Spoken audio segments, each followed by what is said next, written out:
Кыргыз эли нечендеген кылымдар бою, миңдеген сууну кечип, далай бийик ашуу ашып, ушул күнгө чейин өзүнүн тилин, дилин жоготпой жашап келди.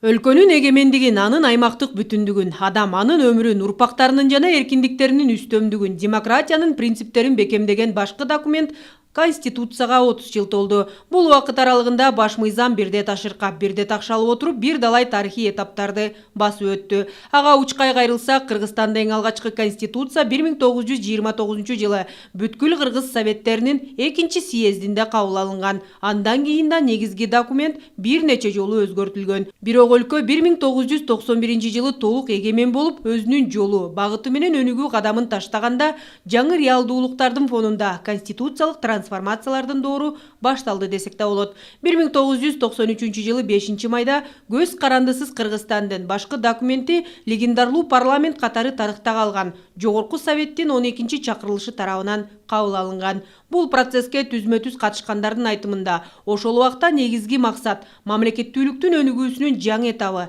көз карандысыз өз алдынча өлкө катары жолун баштоосу болгон. Эң негизгиси биздин эгемендүүлүгүбүздү жарыялаганбыз. Андан кийин биздин өлкөбүздүн ошол башка өлкөлөргө тең тайлаш, мындай бир эркин өсө турган, өзүбүздүн түтүнүбүздү өзүбүз булаткан өлкө болобуз деген умтулуу пайда болгон. Анан рынок жанагы базар экономикасына өткөндөн кийин бизде ошол жалпы эле коомчулукта дүйнө жүзүндө болуп аткандай өнүгүү өсөт деген ой тилек менен болгон. Анан эң негизги максатыбыз өзүбүзчө өлкө болдук, өзүбүздүн желегибиз пайда болду. Эгемендүүлүк деген атка кондук. Легендарлуу парламенттин негизги маселеси ошо конституцияны иштеп чыкканы болду да.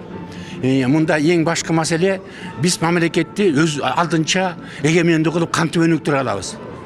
Анын ичинде мамлекеттин түзүлүшү кандай болуш керек? Дүйнөлүк болуп демократия дейбиз, ошол түзүлүштөрдүн кандай жолдорун пайдаланышыбыз керек деп. Андан сырткары биз ошонун негизинде биз экономиканы кантип өнүктүрүшүбүз керек. Бизде жашап аткан граждандардын, элдин жашоо турмушун кантип жакшыртыш керек деген. Ушул 3 негизги маселе мунун өзөгү болгон да. Бирок 1993 жылдагы конституцияда каралган чоң потенциалды толук ишке ашыруу мүмкүн болгон жок. Ананда башкы документтин заман талабына ылайык улам өркүндөтүлүп, улам жаңыланып турушу бул мыйзам ченемдүү көрүнүш экени белгиленет. Анын негизинде 1993 жылдан 2016 жылга чейинки мезгилде 9 ирет конституциялык реформа жүргүзүлгөн. Ал эми 2020 жылы конституциялык кеңешме түзүлүп, ага конституциянын жаңы долбоорун иштеп чыгуу милдети жүктөлдү. Референдумга чыгарылган башкы документти жамы журт колдоду. Баш мыйзамга көңүл буруш керек.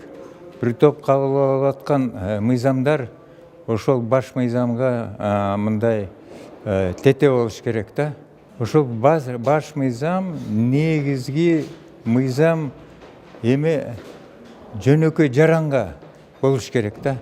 Ошо жөнөкөй жарандын укуктарын сакташ керек, сөзсүз сакташ керек. Ушул жагынан сотторда ошо өзүнүн ишинде биринчиден баш мыйзамга көңүл буруш керек. Мамлекеттик жана саясий ишмерлердин айтымында учурдагы баш мыйзамда баса белгилеп кетүүчү нерсе жоопкерчилик күчөтүлдү. Негизги документтин мурдагы вариантында жоопкерчилик деген түшүнүк чаржайыт болуп, бир институт экинчисине түртүп отура берген учурлар арбын. Анын кесепетинен ай же жыл айланбай өкмөт жетекчилер алмашып, жасалып жаткан иштер жарым-жартылай калып турган. Мындан улам эффективдүү мамлекеттик башкарууну уюштуруу маселе жаратып келген. Учурдагы колдонуудагы конституциянын башкы өзгөчөлүгү да дал ушул боштукту жоюу. Ар кандай муктаждыктардан, саясий, социалдык, укуктук муктаждыктардан келип чыккан өзгөрүүлөр мына азыр президенттик башкарууга көбүрөөк ыктаган конституция. Бирок бул конституция мына эффективдүүрөөк иштеп атат. Укук мамилелерин мамлекеттин ортосунда, эл жөнөкөй жарандардын ортосунда мамлекеттик органдардын ыйгарым укуктарын жана функцияларын тагыраак аныктаган мындай эффективдүү иштеген конституция болуп атат. Бул аптада Токтогул Сатылганов атындагы Улуттук филармонияда конституциянын 30 жылдыгына карата мамлекет башчысы Садыр Жапаровдун катышуусу менен чоң иш-чара өттү. Мамлекет башчысы Садыр Жапаров элдин кылымдар бою көксөп келген эгемендүүлүктүн түп мүдөөсүн туюнткан Кыргызстандын саясий, укуктук жана экономикалык системасын аныктап турган баш мыйзамдын 30 жылдык мааракеси менен куттуктады. Кандай болбосун, эффективдүү мамлекет саясий туруктуулукту, экономикалык өсүштү жана социалдык өнүгүүнүн келечегин камсыз кылууга тийиш. Коюлган милдеттерди чечүү үчүн ресурстарды мобилизациялоо жөндөмү зарыл. Мындан сырткары, күчтүү же эффективдүү мамлекетке коом менен бийлик институттарынын ортосундагы байланышты ишке ашырууга мүмкүндүк берүүчү демократиялык элементтер керек. Ошондой эле тышкы кысымдарга да, жеке кызыкчылыктарды көздөгөн топторго да каршы турууга жарамдуу административдик бийлик талап кылынат. Жеке кызыкчылыктарды көздөгөн топторго ири бизнестин, региондук кландардын же административдик күч түзүмдөрүнүн кызыкчылыктарын көздөгөн бирикмелер кирет. Мындай жеке кызыкчылыктарга каршы туруу жана коомдун кеңири катмарынын кызыкчылыктарына жооп берген артыкчылыктарды аныктоо үчүн демократиялык жол жоболор колдонулушу мүмкүн жана колдонулушу керек. Болбосо мамлекет олигархиялык топтордун жана кландардын барымтасында калышы мүмкүн же башкарууну токтотушу мүмкүн. Урматтуу кыргызстандыктар, биз Конституциянын ченемдери менен принциптеринин сакталышын жана жүзөгө ашырылышын камсыз кылуу үчүн тынымсыз иштешибиз керек. Ошондой эле президент биздин башкы милдетибиз бардык мамлекеттик органдар, кызмат адамдары, жарандар тарабынан конституциялык ченемдердин жана принциптердин кынтыксыз сакталышын камсыз кылуу, конституция түздөн түз колдонулуучу жана таасир этүүчү башкы документ болууга тийиш деп белгиледи. Азыркы учурда дүйнө өлкөлөрү сыяктуу эле мамлекетибиз да жаңы чакырыктарга жана кыйынчылыктарга туш болууда.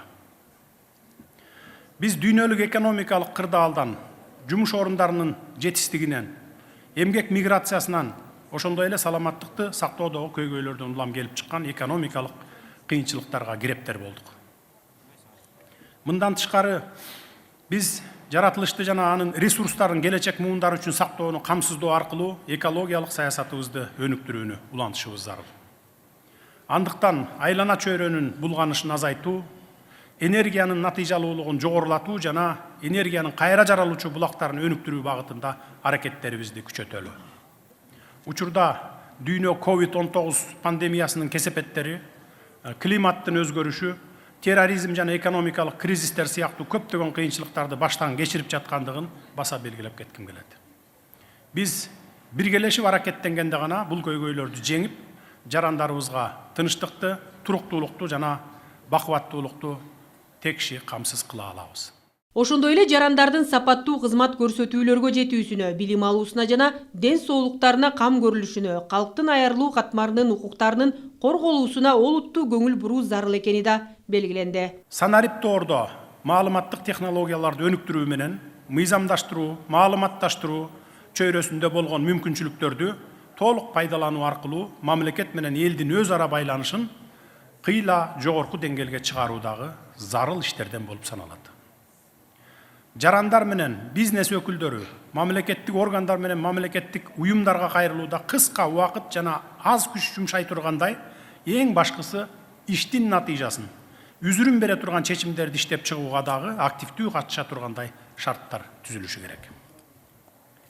Дебюрократизация коомдун жашоо тиричилигинин бардык аспектилерине жетүүгө тийиш. Иш-чарада өлкөнүн конституциялык негиздерин реформалоого олуттуу салым кошкондорго мамлекеттик сыйлыктар тапшырылды. Баш мыйзам улуттук көз карандысыздыктын, мамлекеттик эгемендүүлүктүн жана демократиялык өнүгүүнүн символу. Бул баалуулуктардын баарын коргоп, сактап калуу ар бирибизден гана көз каранды. Акмарал Сабатар, Азамат Жапаков, Ала Тоо 24, Жума кайрык.